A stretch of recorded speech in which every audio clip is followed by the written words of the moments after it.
सुबह के ठीक 9 बजे शहर की सबसे बड़ी कंपनी आर्यन टेक के बाहर सिक्योरिटी गार्ड ने एक लड़की को गेट पर ही रोक दिया। ए सुनो, इंटरव्यू देने आई हो या मदद मांगने? गार्ड ने उसकी टूटी हुई चप्पलों की तरफ देखकर हंसते हुए कहा। लड़की ने अपने हाथ में दबा पुराना फाइल कवर और कसकर पकड़ लिया। सर, इंटरव्यू है, 9:58 उसने धीमी आवाज में कहा। गार्ड ने ऊपर से नीचे तक उसे देखा। फीकी सलवार, पुराना बैग, बाल भी ठीक से सेट नहीं थे। ऐसा लग रहा था जैसे कई रातों से ठीक से सोई ना हो। पास खड़े 2 लड़के हंसने लगे। भाई, अब कंपनी में भीख मांगने वालों का इंटरव्यू होने लगा क्या? लड़की ने कुछ नहीं कहा, बस नजरें नीचे कर ली। लेकिन अगले ही पल उसने अपने बैग से इंटरव्यू कॉल लेटर निकाला।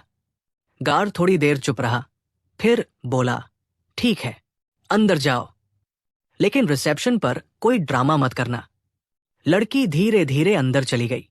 उसका नाम था निशा, लेकिन किसी को नहीं पता था कि आज उसी लड़की के साथ ऐसा होने वाला है जो पूरी कंपनी की सोच बदल देगा। निशा जैसे ही रिसेप्शन पर पहुंची, वहां बैठे लोग उसे देखकर फुसफुसाने लगे।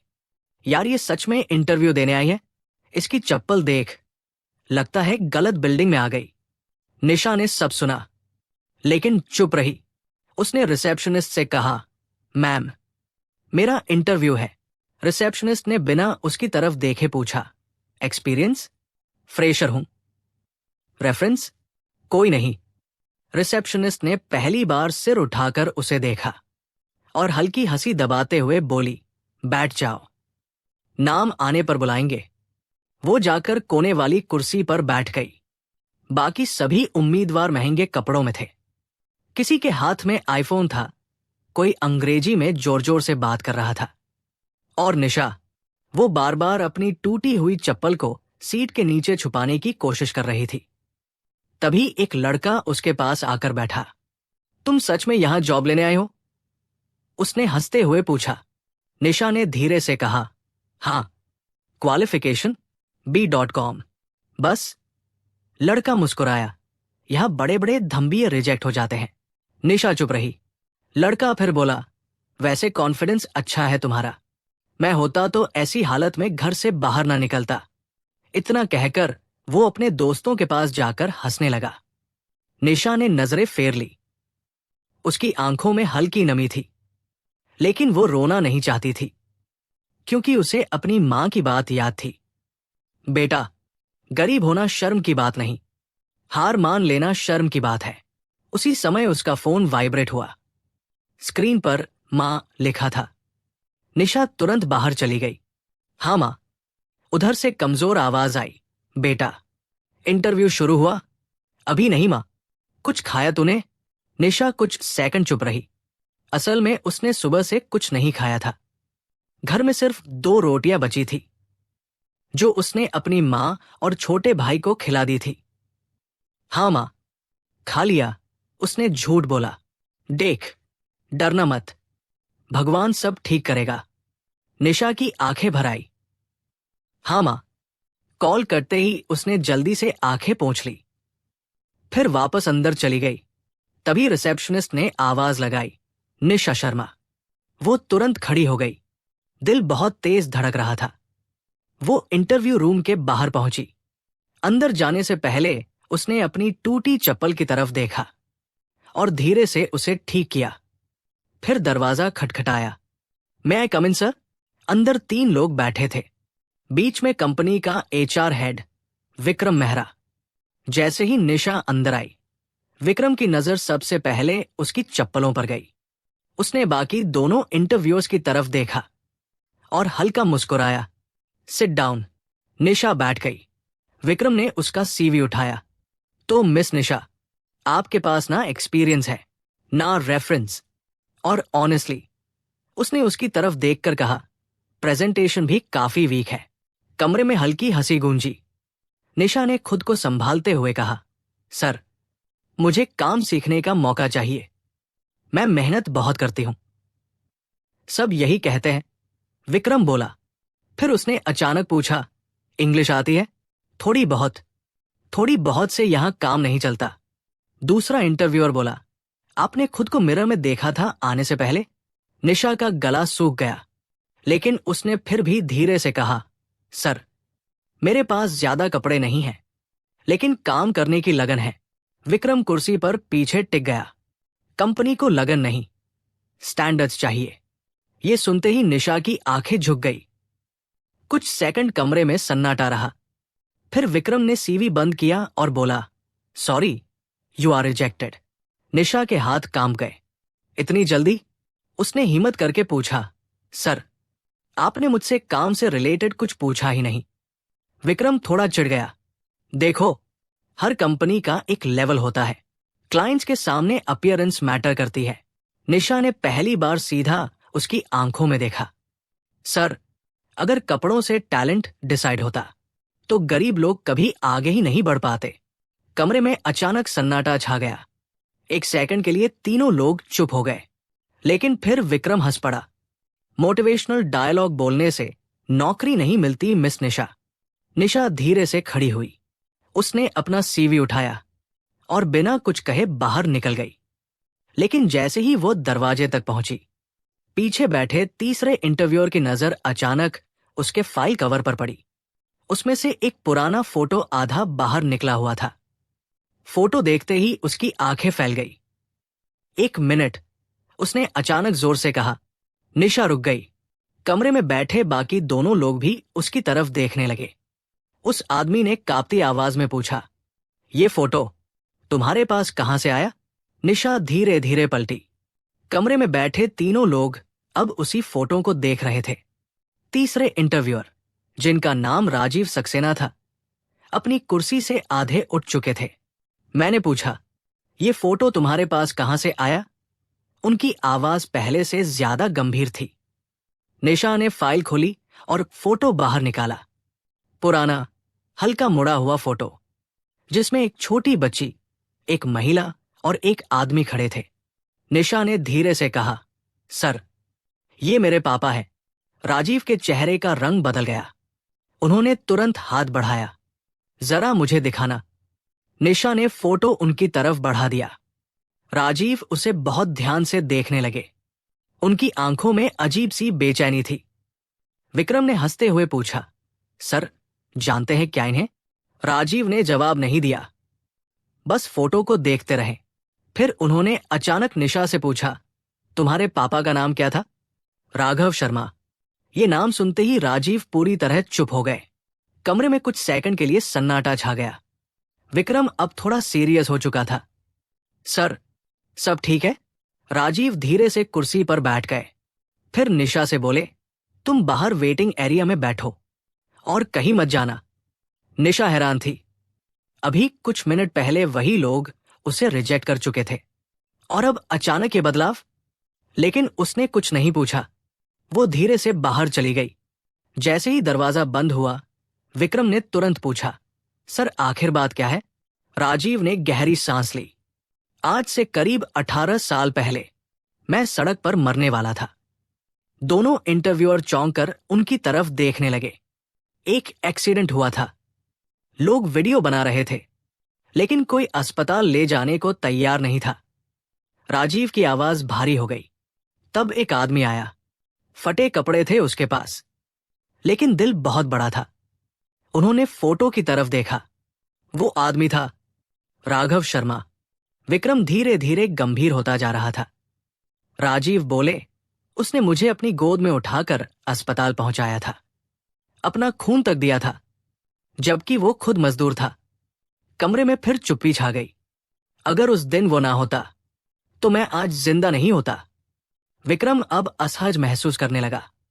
उसे कुछ देर पहले बोले अपने शब्द याद आने लगे। कंपनी को स्टैंडर्ड्स चाहिए। राजीव ने उसकी तरफ देखा। और आज उसी आदमी की बेटी को हम चप्पलों की वजह से रिजेक्ट कर रहे थे। विक्रम नजरें झुका गया। उधर बाहर बैठी निशा बार बार घड़ी देख रही थी। बाकी उम्मीदवार अब भी उसे अजीब नजरों से देख रहे थे। एक लड़की अपने दोस्त से धीरे बोली, लगता है अंदर कुछ गड़बड़ कर दी इसने।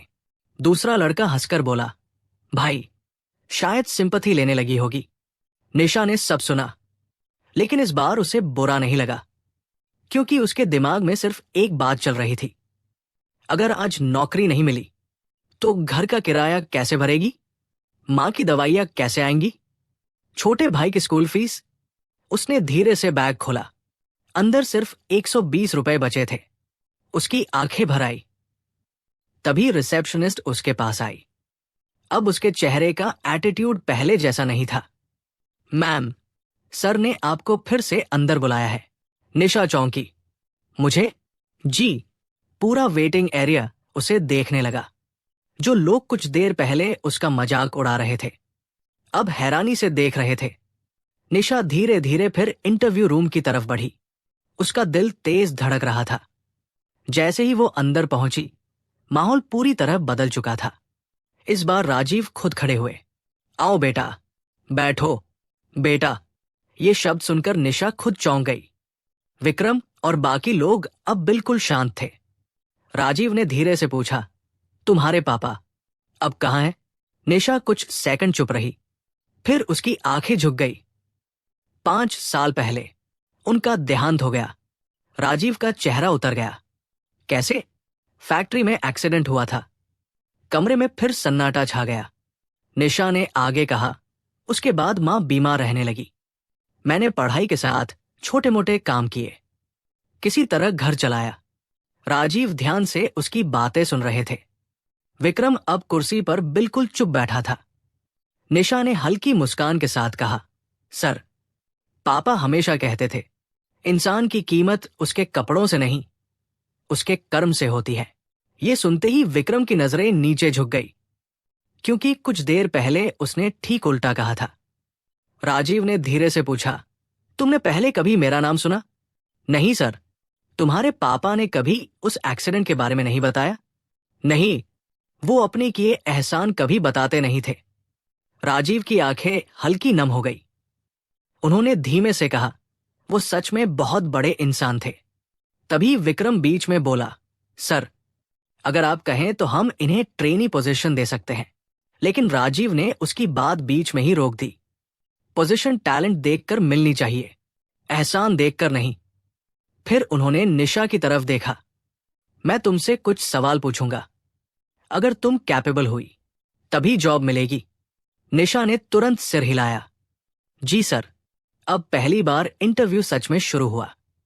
राजीव ने अकाउंट्स और बिजनेस से जुड़े सवाल पूछने शुरू किए, और धीरे धीरे कमरे में बैठे लोगों के चेहरे बदलने लगे, क्योंकि जिस लड़की को कुछ देर पहले सिर्फ उसकी चप्पलों से जज किया गया था, वो हर सवाल का जवाब कॉन्फिडेंस से दे रही थी।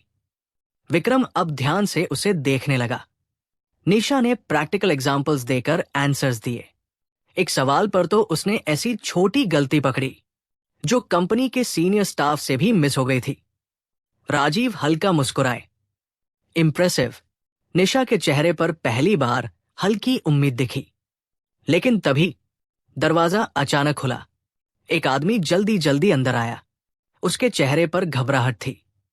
सर, प्रॉब्लम हो गई है। राजीव तुरंत खड़े हो गए। क्या हुआ? कंपनी के मेन सर्वर का डेटा क्रैश हो गया है, और आज फॉरेन क्लाइंट्स की मीटिंग भी है। विक्रम के चेहरे का रंग उड़ गया। क्या? बैकअप? सर, बैकअप फाइल भी करप्ट दिखा रही है। कमरे में तनाव फैल गया। अगर आज डेटा रिकवर नहीं हुआ तो कंपनी को करोड़ों का नुकसान हो सकता था। विक्रम जल्दी से बाहर जाने लगा। लेकिन तभी निशा ने धीरे से कहा, सर, अगर आप चाहें तो मैं एक बार सिस्टम देख सकती हूं। कमरे में अचानक सन्नाटा छा गया। विक्रम तुरंत पलटा। तुम? उसके चेहरे पर साफ ताना था। यह कोई कॉलेज का प्रोजेक्ट नहीं है, पूरी कंपनी का सर्वर डाउन है। लेकिन निशा शांत रही। सर, मैंने पहले एक छोटे ऑफिस में पार्ट टाइम काम किया था, वहां ऐसे इश्यूज आते थे। विक्रम कुछ बोलने ही वाला था कि राजीव ने हाथ उठा दिया। एक बार देखने में क्या दिक्कत है? कुछ ही मिनटों में सब लोग एटी रूम में पहुंच गए। अंदर अफरातफरी मची हुई थी। कर्मचारी घबराए हुए थे। कोई सिस्टम रीस्टार्ट कर रहा था, कोई क्लाइंट कॉल्स संभाल रहा था। एक एटी इंजीनियर बोला, सर, शायद वायरस अटैक है। डेटा रिकवर होना मुश्किल लग रहा है। राजीव की चिंता बढ़ती जा रही थी। उसी समय निशा धीरे से आगे बढ़ी। सर, मेन सिस्टम एक्सेस कर सकती हूं? एटी इंजीनियर ने पहले उसे ऊपर से नीचे तक देखा, फिर विक्रम की तरफ। विक्रम चुप था। राजीव बोले, अलाउ हर। निशा कुर्सी पर बैठ गई।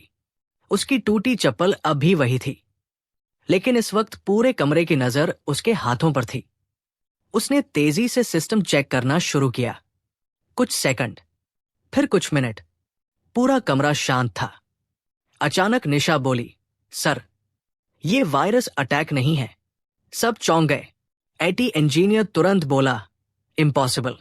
सारी फाइल्स इनएक्सेसिबल है। निशा ने स्क्रीन की तरफ इशारा किया। फाइल्स डिलीट नहीं हुई, इंटेंशनली हिडन की गई है। मतलब?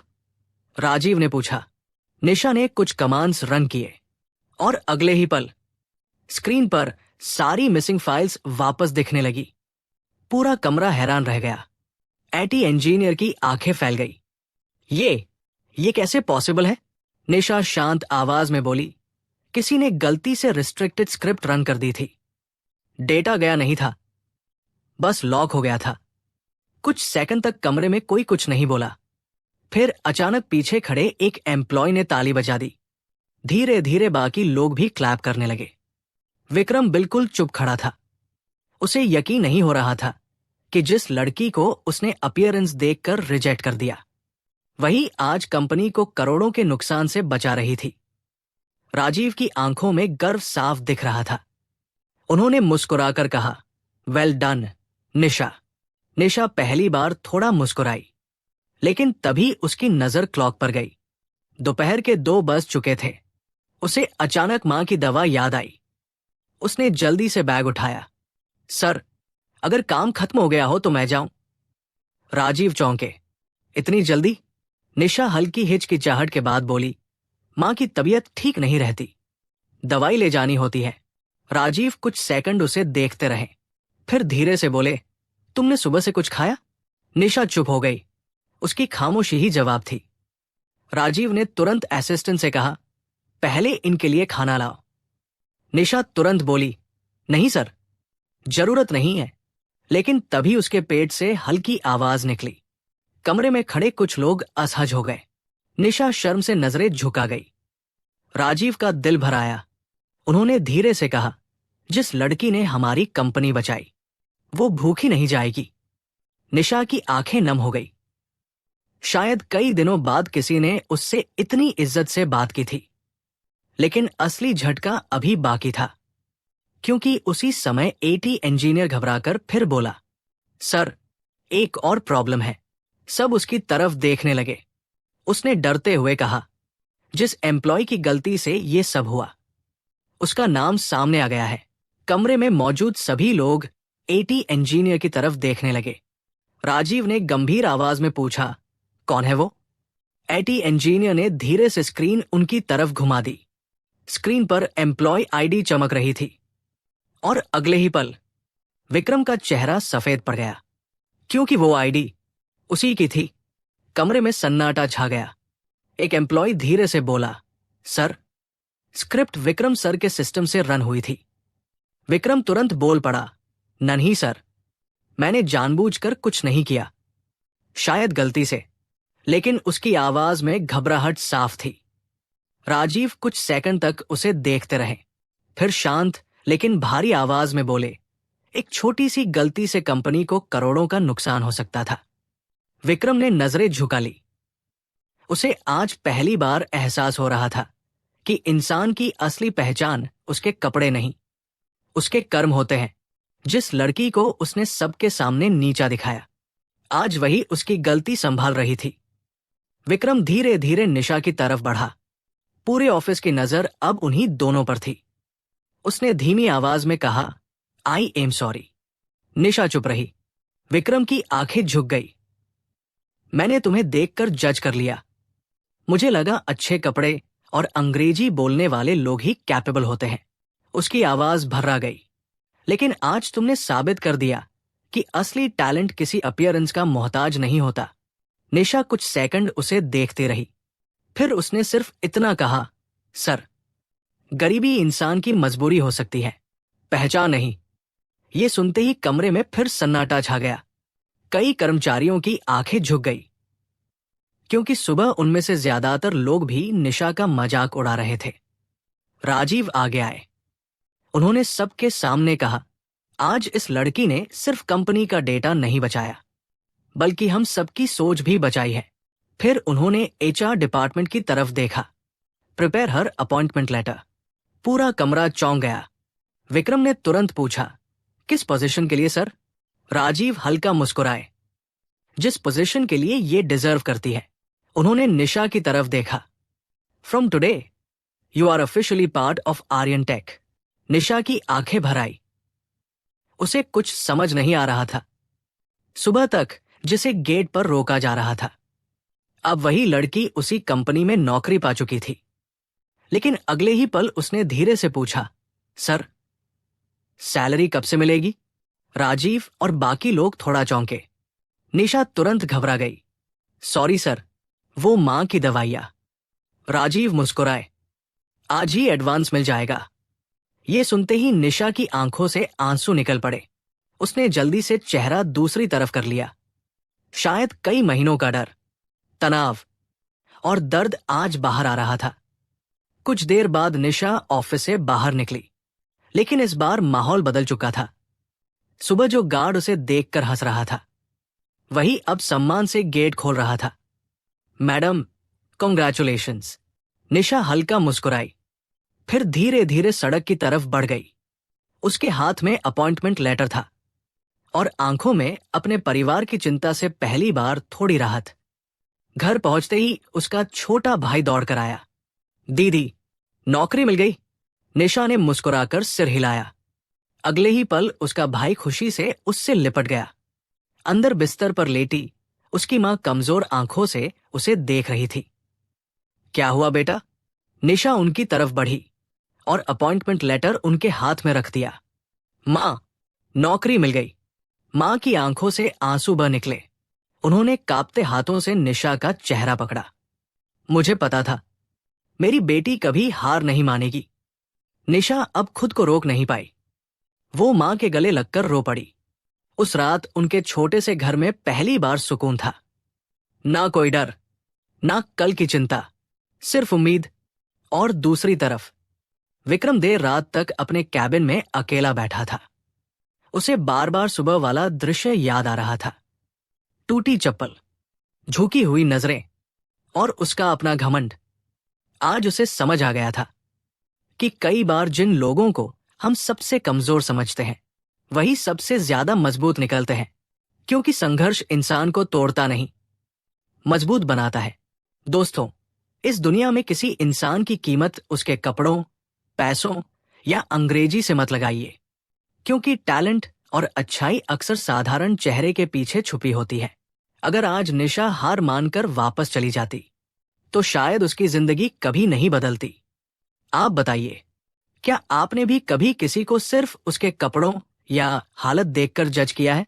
अगर कहानी ने दिल को छुआ हो तो वीडियो को लाइक जरूर करें, अपने दोस्तों और परिवार के साथ शेयर करें और ऐसे ही दिल को छू लेने वाली कहानियों के लिए हमारे चैनल रिश्तों का संयोग को अभी सब्सक्राइब करें।